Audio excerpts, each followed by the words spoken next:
Gulfport, your state trooper. I'm Trooper Dave Levendusky of the Indiana State Police.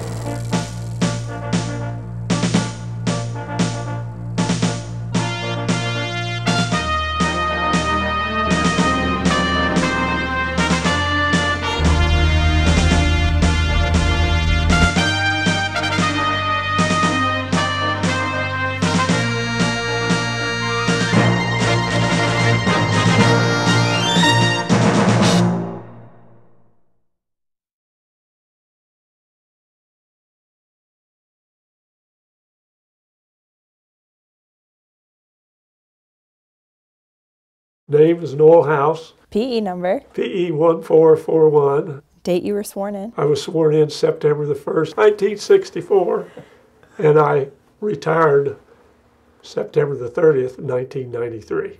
No? Noel Houze Jr., PE 4567, and I was appointed November 18th, 1984. Retired February the 20th, 2015. What made you want to become an Indiana State Trooper? I was working in a factory, a shoe factory in Vevey, and I was wanting to do something else, and I had no idea about being a state policeman. I came home from work one day and was reading the newspaper, and there was a little ad in there where the state police were accepting applications. I didn't even know where to get an application. So I went to the shoe factory and got one of their old applications and filled it out and mailed it to the state police headquarters. And they in turn sent me a good application. A real application. A real one. And I filled that out and waited, and finally I was notified in early June that I would be accepted. Mm-hmm. No. Well, probably because I grew up with it. I watched him, and when you're that little, when you're only 3 or 4 years old, and your dad puts on that uniform and goes out and getting that shiny car and go to work, and then growing up you listen to the war stories, and so that's kind of what attracted me to it. So you said that you became a trooper in 1964. What was the hiring process like at that time? I thought it was pretty stringent. Mm-hmm. I went to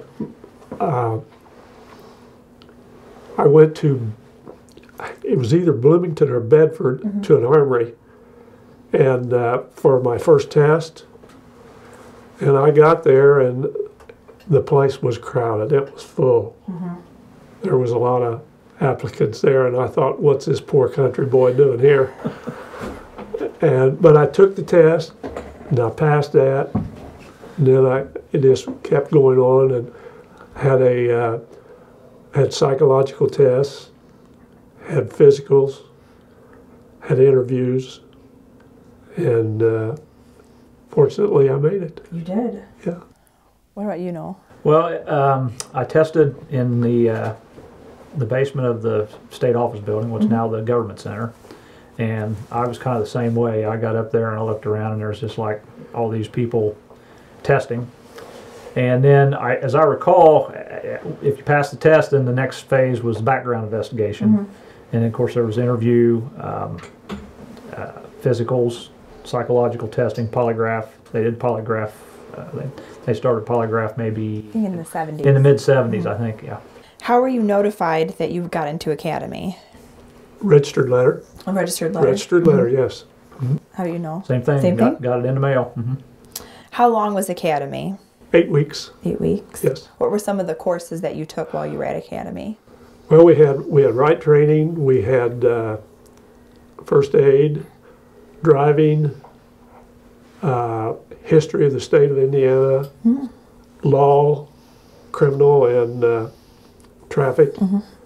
communications. That was pretty much. Yeah. Yeah. Pretty much the same thing, but we had I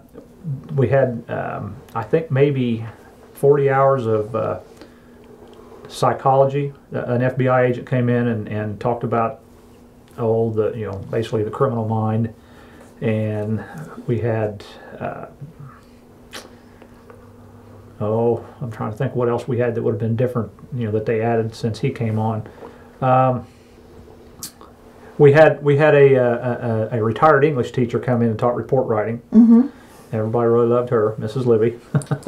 And how long was academy? 17 weeks. 17 weeks, so much longer. Much longer, yes. What was a typical day at academy like?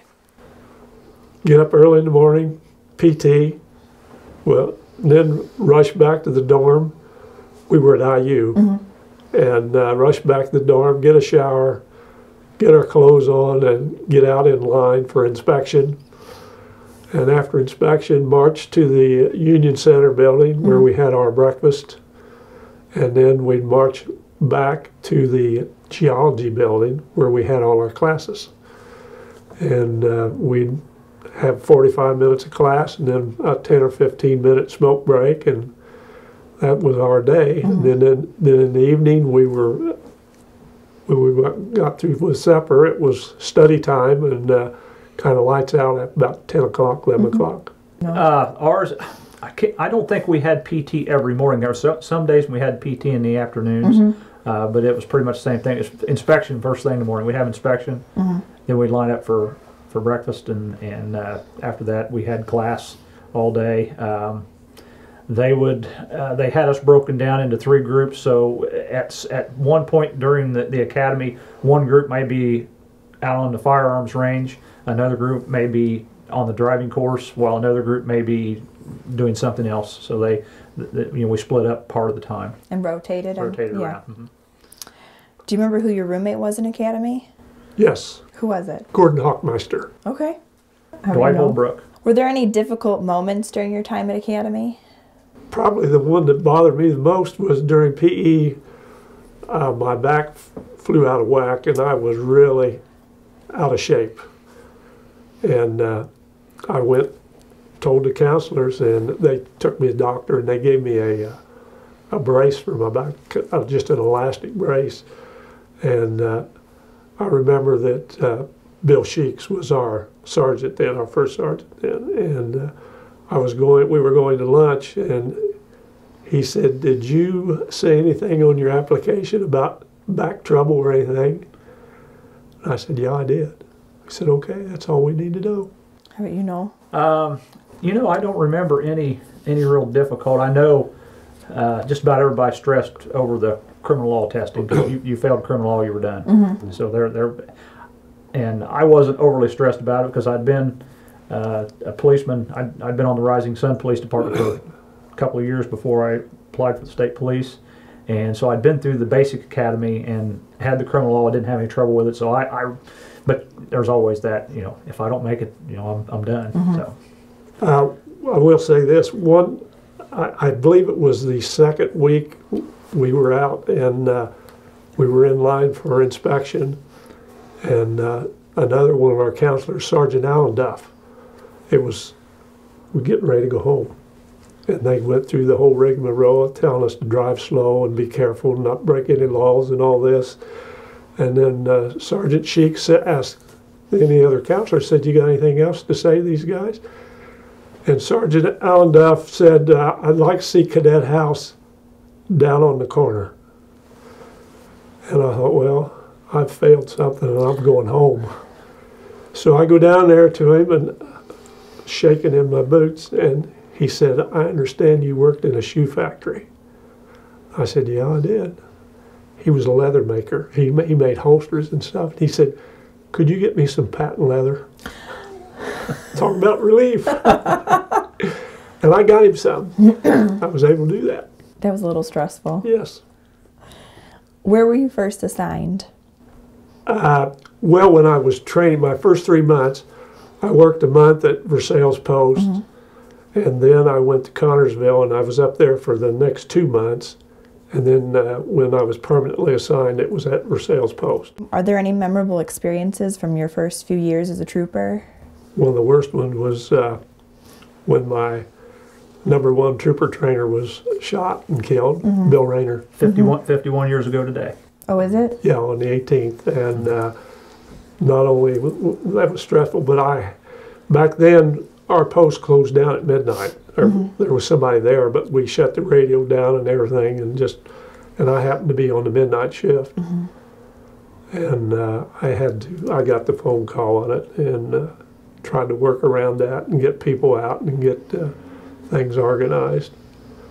And finally, after about 45 minutes to an hour, it finally dawned on me, you need to call a radio operator and get down here. Somebody knows what they're doing about doing this. Yeah. And so that's what I did, but that was the most stressful thing, I think. What about you, Noel? Where were you first assigned? Seymour. Seymour. I spent 2.5 years there and then transferred back over here. Any memorable experiences? Well, I tell you what, one of the things that I thought was really neat was having the opportunity to work with Dad. It's kind of funny, when I was assigned to Seymour, it just so happened that the schedule slot I was in was the exact same schedule slot as his.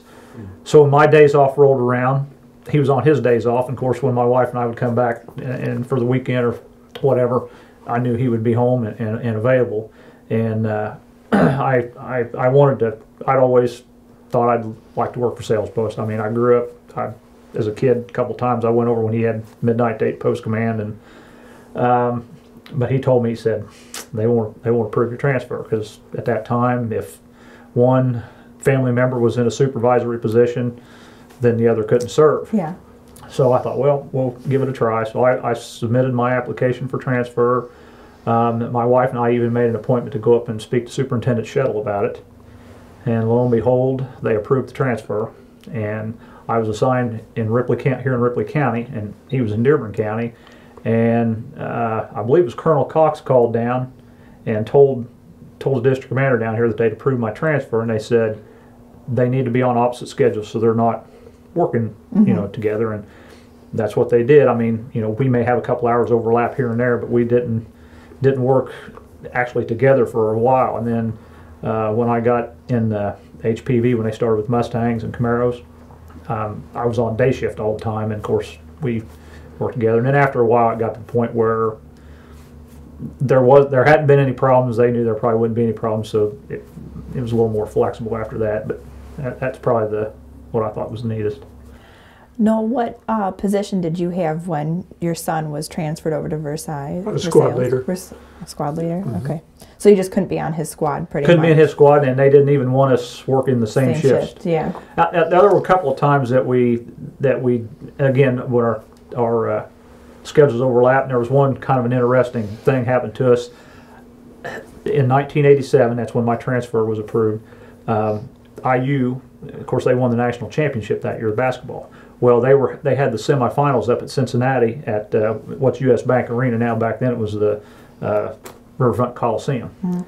Well, we knew that there would probably be a lot of traffic coming out of Indianapolis and probably Bloomington, Columbus area coming across I-74 to go to the game, so we had a Signal 30 up on I-74, and he was the OIC on it. There were, maybe 4 or 5 of us up there working. And I was at Batesville, and I got a guy running, I think the speed limit was still 55 on the interstate yet. They hadn't changed it yet. And I got a guy running pretty hard, 80, 85 or whatever it was, I don't remember now. And I stopped him, and he was an attorney that was an IU alum, and he was headed to Cincinnati for the ball game. And as I recall, when I stopped him, it was about 45 minutes to tip off. And from Batesville to Cincinnati is 45 minutes to an hour. So he was cutting it real close. And I could just tell, as when I was writing when I was talking to him, he was chomping at the bit to get moving. So I wrote him the ticket and sent him on his way, and I just knew as soon as I turned around, went back the other way, he'd probably go again. Well, he was about 15 miles east of me. So I called and I gave him the description, and he waited on him, and he got him. So, and we don't know if the guy ever noticed on the tickets that one said Noel Houze Jr. And I don't know if he ever noticed that or not. But so did you have to sign yours junior and senior so they would know? I signed mine junior. I don't know if I just signed mine without the senior. You have seniority, so you don't have to. What was your first car? A 1964 Plymouth. It had the push-button transmission drive. Did you like that car? Yes. Yeah, it was a nice car. Did you share it with anyone, or did you get to keep it? No, it was mine. Yours, okay. What was your first car? I had an 84 Chevrolet Caprice. Did you enjoy that car? Yeah, and I was fortunate enough, of course, when you're a rookie, you get a reissue. You don't get a brand new one. And I was fortunate enough to get one that didn't have a lot of miles on it. It wasn't real high miles. And the Trouper that it was issued to before me took good care of it. It was clean and good shape. So, yeah, I liked it. Were you assigned to any special details such as the fair or Indy 500? I worked the 500 probably at least 20 times, maybe a little more. And I worked state fair 3 or 4 times. For the 500, when you went up to Indianapolis, did you stay in Indy when you were there? Like, did they house you when you were up there? Well, a couple times when we were assigned up there, we'd go up there the night before and work all night. I know I worked all night on Georgetown, and then at 6 o'clock when they opened the gates and they changed shifts, they told us to just go in the infield and take a nap and wait to go to work later on in the day. So that must have been... It was stressful. I would say pretty stressful. It was fun.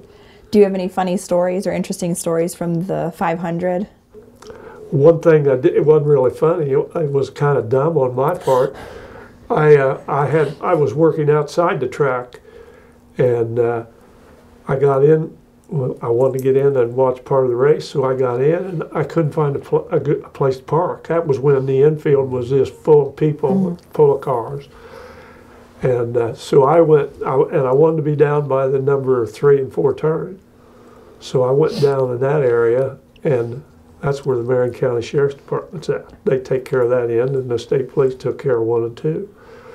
Well, I parked in their area down there, and then with about 40 laps to go in the race, they wanted everybody to get back out on the street and get their locations. I didn't know whether I was going to get out or not. Police cars were all around me, but I did finally make it out and got to my location. But I did have a couple places where I worked one intersection where I had 2 PD accidents, 1 personal injury accident, and 1 fatality. Had a fatality at my intersection. Noel, did you work any? Oh yeah, I worked the 500 28 out of my 30 years. Okay. I worked the national drags 29 out of my 30 years. I worked the fair. First time I worked the fair, I wasn't too keen on it. And so I worked it 2 years in a row and didn't volunteer to go back. And then I got into PIO, and I felt like, well, I probably should. And I wasn't overly. I worked the West booth, and that is just busy, and I didn't care for that too much. But a couple of years later, I got assigned to the North booth, and I kind of found a home there. So I think maybe the last 4 or 5 years I was on, I worked the North booth, and so I worked the fair probably 8 or 9 times. And I worked the Brickyard every year that I was on. They started the Brickyard. First race was in '94, and I worked it every year until I retired. And got to work. The governor's conference when it was here in Indianapolis or here in Indiana, and the Pan Am Games in 1987. Worked the Pan Am Games. That was a good detail. For the Pan Am Games, I know that the Indiana State Police was one of the leaders in planning and ensuring security. Were you a part of any of that, or? I wasn't part of any planning. I would only that was in '87, so I'd only been on a few years. But I was assigned. Let's see, I was at Camp Atterbury a couple days for the shooting venue. I was over at Brown County for the cycling, and I was in the village for a couple of nights. The athlete village was for security there. Now I heard there's an interesting story about you at the state fair catching a fish. Oh yeah, when right after the first year that Superintendent Carter was superintendent, they wanted to promote the state fair, and our state fair is a great state fair. So it was videoed at the briefing, and then they interviewed a few troops out at the fairgrounds, and I happened to be over by the DNR building, and they have the fishing over there, and Tom Trial there was videoing, and he just had me throwing it and say, our state fair is a great state fair. Our state fair is a great state fair. Last time I cast out, I brought in a bluegill. Whoa, here we go. Just caught a fish. Caught me one. Did something all right. Noel, what was your first promotion? I was promoted to MCI, motor carrier in, trying to think, Mid-70s, wasn't it? yeah, 76, I believe. Yeah, 1976. And you were just a road trooper beforehand? Yes. So how was your new position different from your previous one? The big difference was I knew very little about trucking industry. And I knew they weighed trucks, but I didn't realize log books and a lot of the DOT regulations. And it was I had some good people that worked with me, the weighmasters.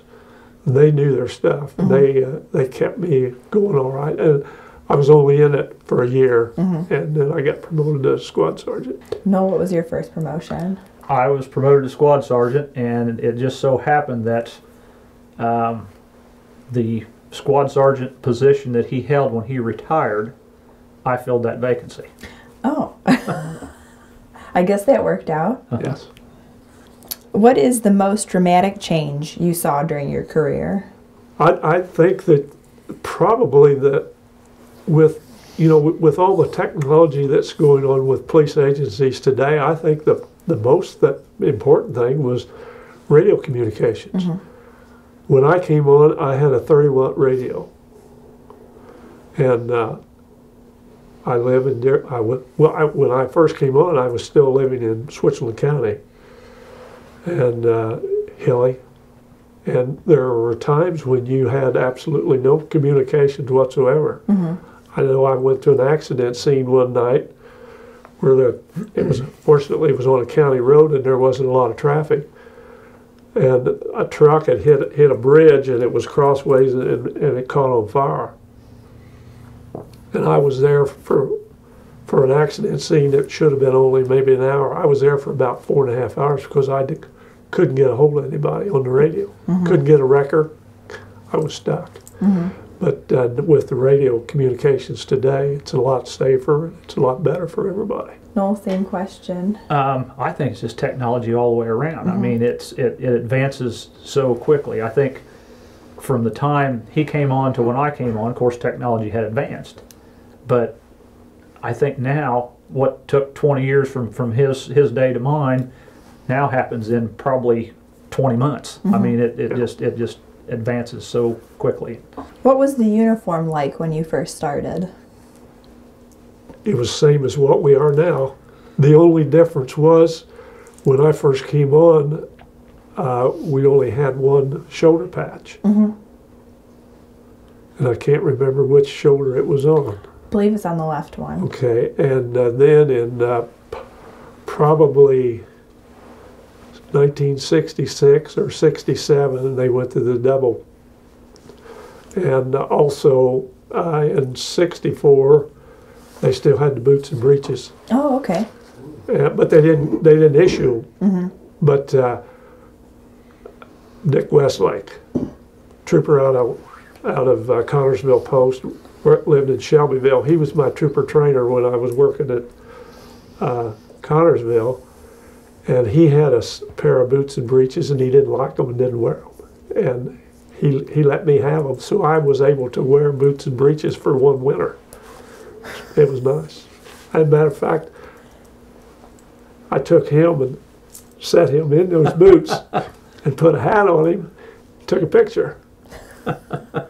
Still got it home. How about you, Noel? How was the uniform? I don't think the uniform changed at all during my time. I know they went in the early 80s, a year or two before I came on, they went to the straw hats for the summer. Prior to that, it was felt hats year round, and it changed because I remember when I was working at Rising Sun Police Department at the time when he came down in the summer and had the straw hat, and I don't really think there was any other uniform change that we had.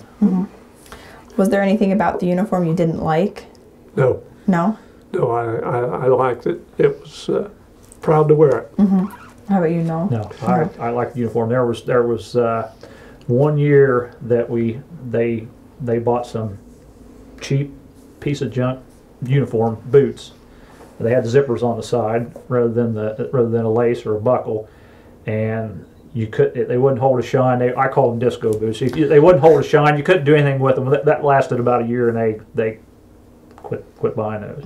But other than that, I loved wearing the uniform. What position did you hold with the state police that made you the most proud? First day I came on. First day you came as on? a trooper.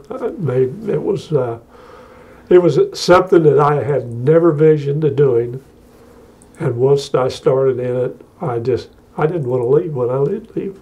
They made me leave. I want to thank Noel for participating in the ceremony today. Everybody knows he's very dedicated to the department, and he's going to be leaving unless some big change happens. So miracle. It's nice of him to participate.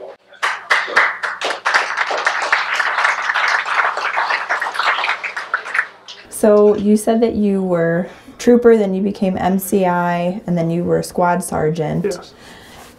Did you have any other positions besides squad sergeant and MCI after a trooper? No. No, just those. No. Did you enjoy being a squad sergeant? Yes. Yes. How is it different from being just a road trooper? Had a little more flexibility. I mean, at times I had people that I supervised in 4 of the 5 counties. So I was able to, get all around the whole district at times. And it was a learning experience. You got to know your people a lot better by being able to being supervised and spending time with them, because we kind of had, at our post, I don't know how it is at other posts, but we had kind of a unwritten rule that they went by was you'd spend at least 1 full shift with your officers at least once a month. You'd go out and ride with them at least once a month and spend the whole shift with them. And you get to know them and get to a little better than one of just coffee breaks. What about you, Noel? What position did you have that made you most proud? Well, I would say trooper, because I, like with him, from day one, I put that uniform on. But I really enjoyed being a squad sergeant. I was a squad sergeant for 12 years before I went into PIO. And probably the job that I liked the most, got the most enjoyment out of, I guess, was the PIO job. Because in that position, you get to do a lot of different things, get to see a lot of different people, not that you couldn't do in some of the other jobs, but it seemed like you were kind of involved in anything that was going on big in the district. You had a front row seat to it. So what position or what responsibilities did you have as a PIO that were different from squad sergeant or just a trooper? Well, I was responsible for, conducting or coordinating the programs for schools and civic organizations, and of course, I was the point of contact for media anytime there was something going on, and of course, as a squad sergeant, you did some of that. There were occasions when maybe the PIO wasn't available. And of course, there for several years, we had a PIO and when he retired, there were several years there before they filled that vacancy. And that's when I got it. So there was maybe 4 or 5, maybe 6 years that Versailles didn't have a PIO. So that was thrust upon the troopers or the squad sergeant. So, I got to do some of that as a squad sergeant. But when I went into PIO, it was a sergeant's rank, and I was already a sergeant. But going from squad sergeant, where you've got a squad of troopers that you're responsible for, to PIO, I was only responsible for me. So, that took a little the burden off. What was a very difficult case or situation that you handled as a trooper? One time I checked an accident. It was kind of unique. There was one of these big semis, ammonia trucks, and he hit a railroad bridge overpass, ruptured the tank, and there was 2 people in the truck, killed one of them right off the bat, and there was a straight truck in behind it. This was late at night when this happened, and there was a straight truck behind it that had a load of baby chick turkeys on there. And of course they all perished. But when that ammonia got out of the truck, got out of the tank, it kind of seeks water. So it started moving, and it got out into the, headed toward the Ohio River. Destroyed, I don't know how many acres of crops that it burned up because of that. And then, of course, we, you check fatal accidents and suicides and other things that were interesting. But we see a lot of things that a lot of people don't ever get to see. Yeah. What about you, Noel? Well, same thing. Fatal accidents, and probably the most or the worst was the day that Andy Winsenreed was killed. I was Andy's squad sergeant, and I was riding with him that morning. He picked me up at Batesville Police Department, and we rode for a couple of hours. And it was getting to be close to noontime. It just so happened he was chief of police down in Aurora, and they'd had a bank robbery down there a week or two earlier. And this was before the department had email, and they didn't have email down in Aurora. And there was a police agency, I don't remember if it was in Ohio or Kentucky, that had a surveillance photo or something of someone that might have been a suspect, and they thought maybe they'd check with Aurora and see if that matched their case. Mm-hmm. So he had him email it here to the house to me, and I was going to print it out and take it down to the Aurora Police Department. So I told Andy, I said, I got a couple things I need to do for the end of the shift, take me back to my car. And we were coming into Batesville, and we were just a few blocks from the police department when they called Andy and asked him to go out and check on a stranded motorist. And with it being a stranded motorist, it was an emergency, and I said, go ahead and take me to my car first before you respond back out there. And he took me to my car and let me out, and we parted company, and I came down here, and I had just printed that photo out when the post called me and said that he'd been involved in an accident. And I'm thinking he had a wreck on the interstate, but something in the dispatcher's voice just told me there was more to it than that, and what had happened was he had gone to help the stranded motorist. She was walking along the interstate. He picked her up and took her to a truck stop to get gas. She'd run out of fuel. And they came back to her car, and the gas can was in his back seat on the driver's side.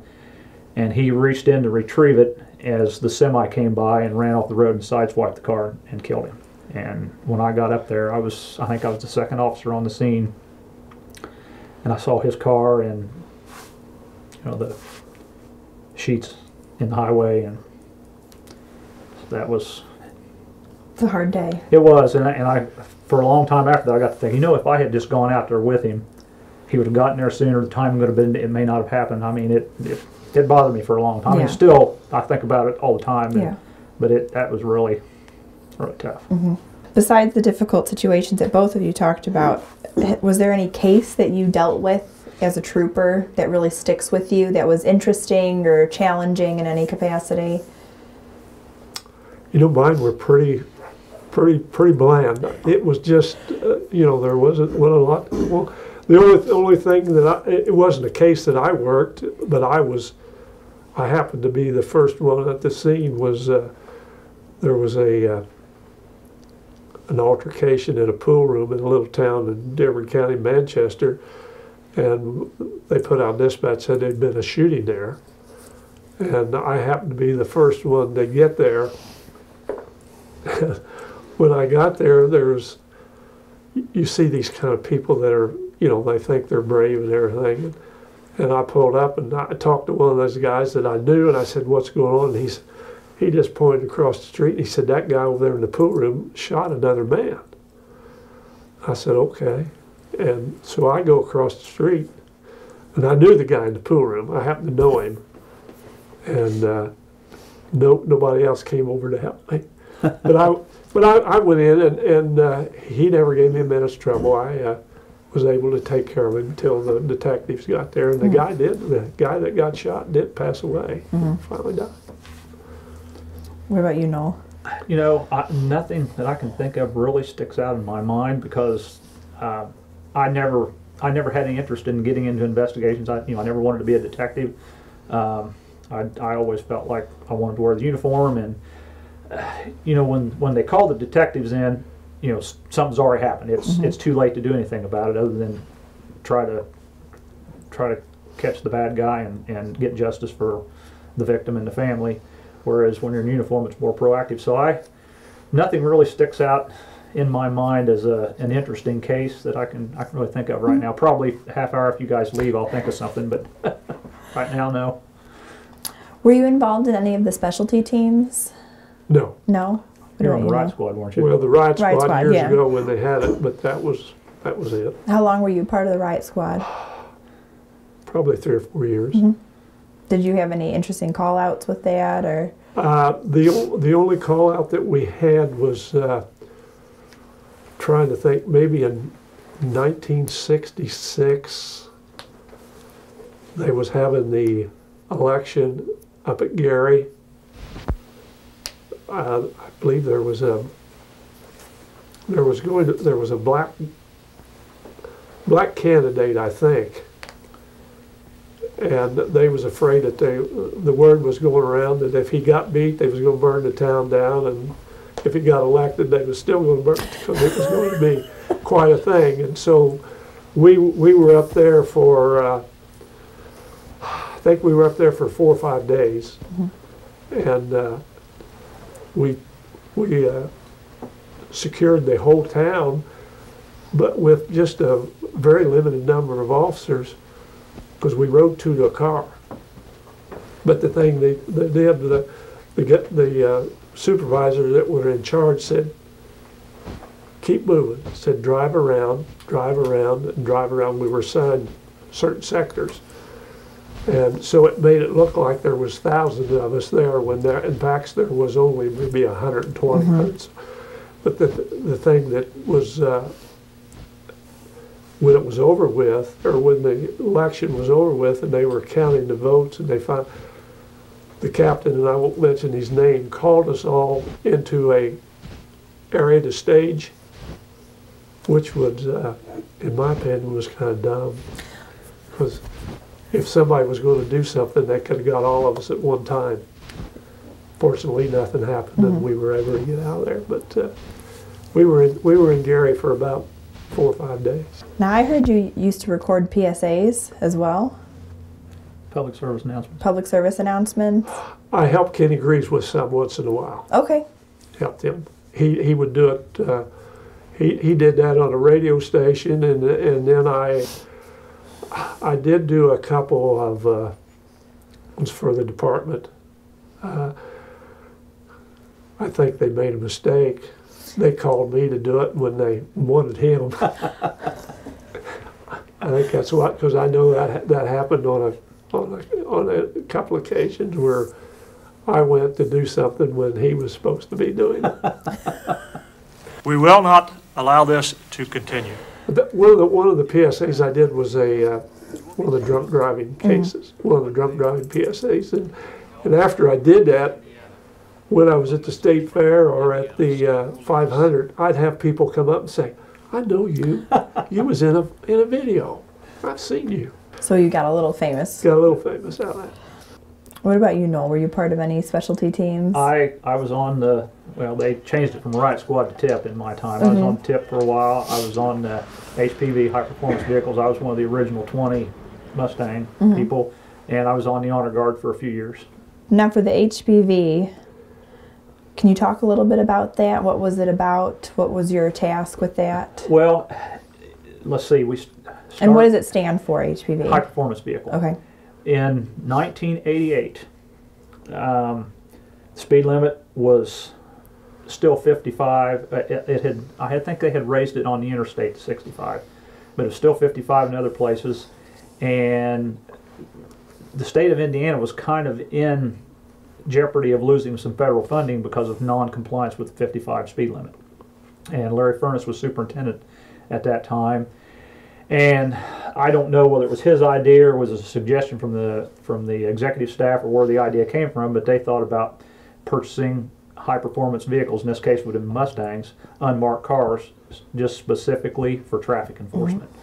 So they got a federal grant, and they bought 20 Mustangs, and then each district sent a couple of troopers to a school, to a training, and we basically competed for the cars. Then, tough driving skills tests at the Indiana Law Enforcement Academy's EVOC course in Plainfield.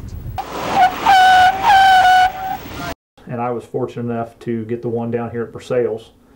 And we got the cars. They issued them. I actually think they issued them June 30th of 1988, and we started hitting the road July 1st. And what we did all summer from July 1st through September, it was a 90-day pilot project, was we wolf packed around the state. We'd go, all 20 of us would go to different parts of the state and just hit certain roads. And our mission was to write as many tickets as we could to get people to slow down, and so that's what we did. And I was in that for 6 years, and it was a lot of fun. It was, we really enjoyed doing it. I mean, you have a little friendly competition, got to know a lot of people, and I think we did a lot of good. We didn't lose any federal funding. I think it prevented accidents, and people would see, they might see a Mustang or a Camaro coming down the road, and there's that thoughts in the back there, okay, is that one of those troopers or is that just somebody else? Mm-hmm. So that was a lot of fun. I really enjoyed that. Noel, are there any stories that you want to share with us that we haven't talked about? There's one that I want you to mention, but I wanted to ask you first if there were any other stories you can think of. Can't think of anything. Can you tell the story about when the superintendent got upset with you for forgetting something in your car when you were on a call? Oh, probably my hat. Mm-hmm. Oh. Yeah, me and another officer, for some reason, we were riding together, and we got a call of a personal injury accident on State Road 1, just north of Greendale. And when we arrived, this car happened to be a Corvair that was painted like a zebra stripes. And it was way down in a field, and so I got out of the car. I was a passenger. The other officer was driving. I jumped out of the car and leapfrogged over a fence and run down there to check, see if anybody was hurt or how bad it was. And I didn't take my hat. Didn't have it. Anyway, while I was there, there was some one of the local photographers for the newspaper showed up, and they were taking pictures, and I said, no, whatever you do, don't take my picture because I don't have my hat on. Well, my picture got put in the paper with no hat on, and somehow I know Indianapolis found out about it. They saw it. That because this was a Corvair that was zebra striped, it kind of went viral. So they cut that picture out, sent it to the lieutenant, circled my head, said, tell that guy he has to wear his hat. So from then on I always tried to wear my hat, probably 99% of the time. And I caught a lot of little heat over that because I thought, if I'm going to get to do this 99% of the time, my troops are too, and troops were horrendously forgetting about wearing their hat, and I'd have to get on them. But that's what happened there. Now there's another story that you've told me before that I enjoy about the jail and having to call someone for the jail. Well, what it was I arrested a drunk driver, and that was in Ohio County, and they had one of the old antique jails. And for some reason, the sheriff him and his deputy were out. There was nobody there. I get to the jail. The doors are locked. I can't get in. So I had to call the post to see if they could find the sheriff to come and unlock the jail and let me in. And not only was that, but the guy that I had for drunk driving had put several policemen in such terrible shame because he was a fighter. Oh, he just wanted to whip the whole country whenever he got drunk. And fortunately, that night he was very gentle. He didn't give me any trouble. But I had to wait about 15 minutes for the sheriff to get there so I could get in the jail.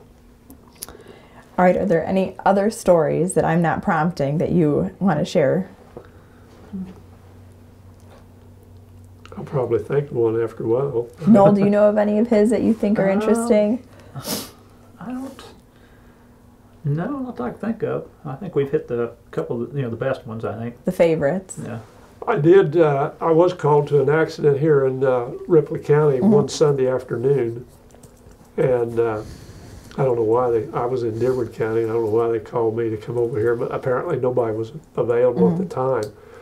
And it was on a county road. I don't even know where it was at anymore. I don't know where I could find it. But anyway, it was an accident. I go up there and look around, and I finally find it. The guy that was driving that was involved in the accident was out of the car, and he had the hood raised on his car, and he was looking at the motor for something. And I got out and I went up and talked to him. He was a young man, 18 years old, 6'4", and weighed 220 pounds. And I thought, I may have trouble with this guy. So I went back to the car and I called the post and told them where I was at. And I said, I may have trouble. I may need some help. I'm not sure. And I picked up my blackjack and put it in my pocket, and I started to walk up the car, and I thought, I ain't gonna need this. So I threw it back in the car, and I went up there, and he was leaned over, looking at his, whatever was under the hood he was looking at. And I put a handcuff on his wrist, told him he was under arrest. Well, he resisted, and we were in a fight. It wasn't, I didn't let it get to be a fist fight, but all I could do, I didn't want him to let go of him with that handcuff dangling down, because that'd beat me to death. So I bear hugged him and I laid him in a ditch. And he picked me up 3 times out of that ditch, got me out of there. Some man stopped and come over and said, "Can I help you?" And I said, "Yes, help me get this." Well, he wouldn't do it. The guy said, "Don't you touch me." So the guy, he didn't help. He didn't leave me, but he didn't help. And finally, Tom Cox showed up. Which one? Big Tom. Big Tom. The helicopter pilot. Yep. And he came. He lived here in town. He lived about 3 houses up the street here. Oh, did he? Yeah, so he showed up, and then the fight was on. Because Tom got there, and we started in, and Tom had hit him, and we finally got the cuffs on him. And Tom said, "Okay, buddy, come with me." And he grabbed the cuffs and went like this. And lo and behold, they both come off. Oh.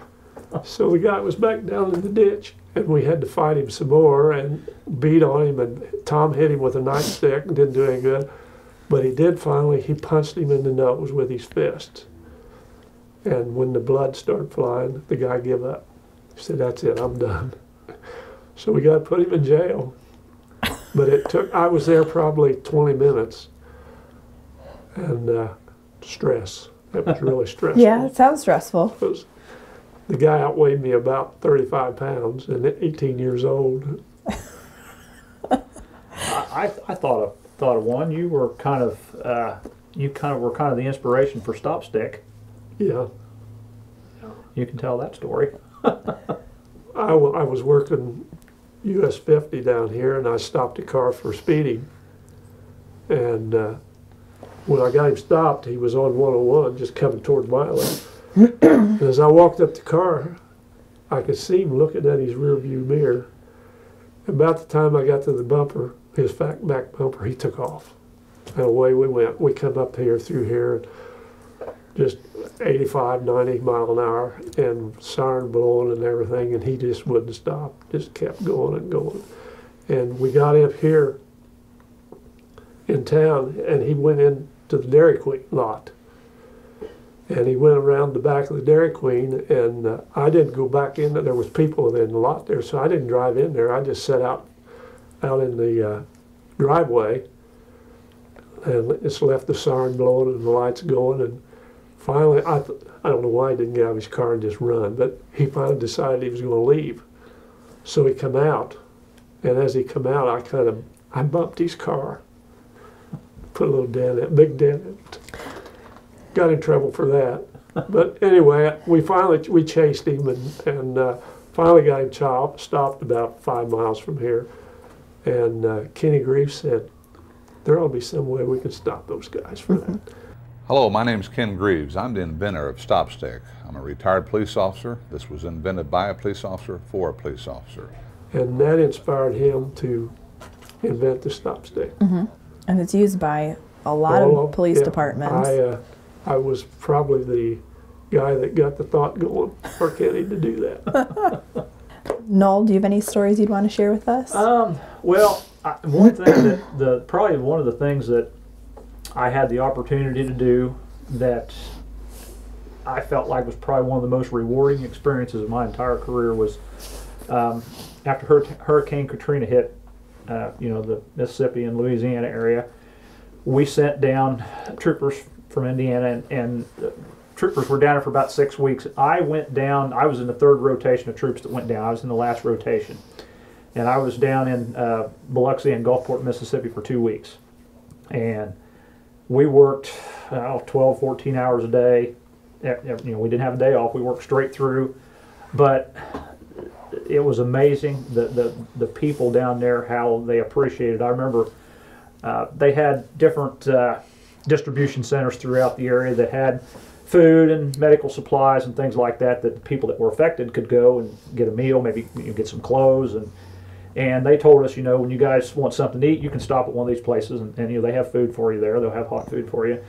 So me and a couple of the other troops went to this place in a little town called Pass Christian one night, and we were in line there getting ready to eat, and there was a lady in front of us, and she had lost every material possession she had in the hurricane. All she come out of it with was clothes on her back.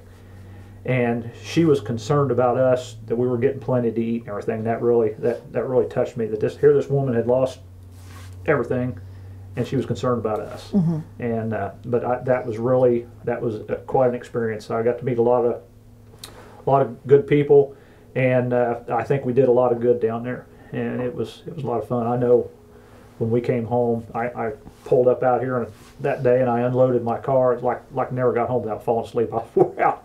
I went and got in bed probably about 7:30 or 8 that night, and I woke up the next morning. I was in the same position that I was wiped out. But that was probably one of the most rewarding experiences of my career, is to get to do something like that. Mm-hmm. Did you meet any interesting people while you were a trooper, like politicians or celebrities? Jim Nabors.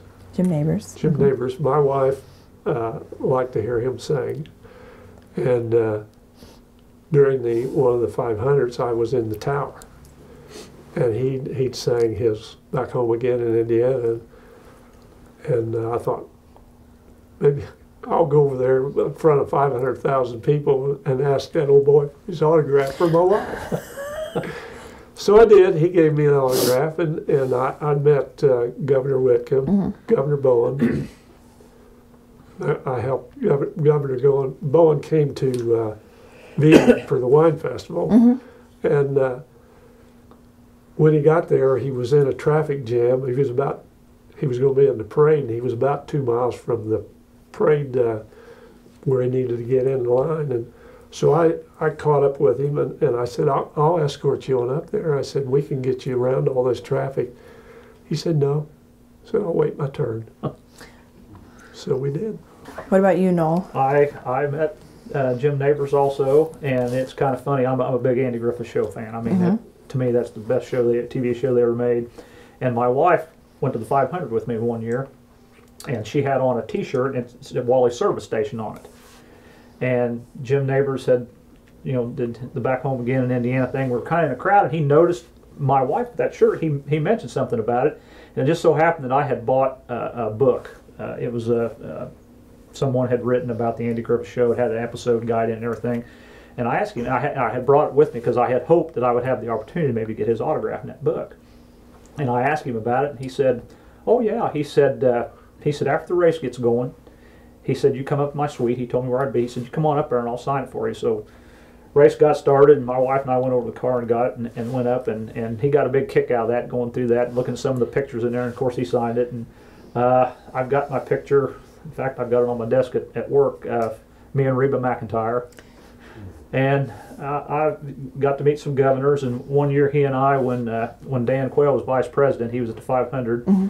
and we, after the race was over, we helped the Secret Service with to get the vice president out, and I shook hands with the first George Bush at the Speedway. Mm-hmm. That was kind of neat. There was a photographer up there I think he might have been from the Indianapolis Star, that took a picture, and I gave him one of my business cards, and I said, "Would you send me a copy of that?" What I should have done was gotten one of his business cards, so I knew how to get a hold of him, because I never did ever get it.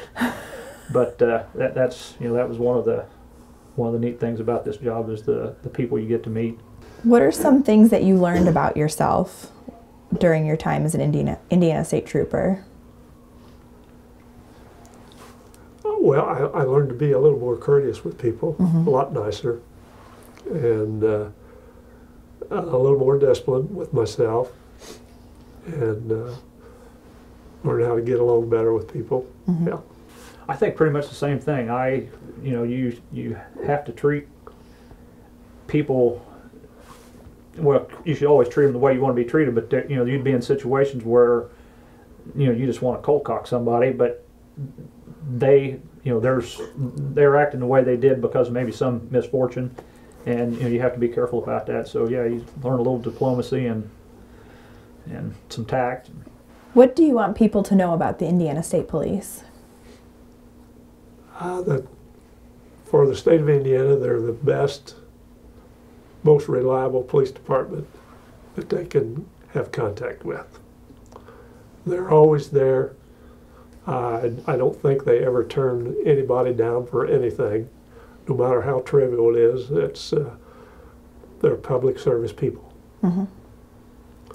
Same thing. We're like a big family. I mean, that's when I needed something during my years on the department. Even today, I can call a trooper or a retired trooper, and I can get some help. When I got ready to move from Seymour to come over here, there was 2 or 3 troopers helped me load the moving truck to get over here, and you can always count on the state police.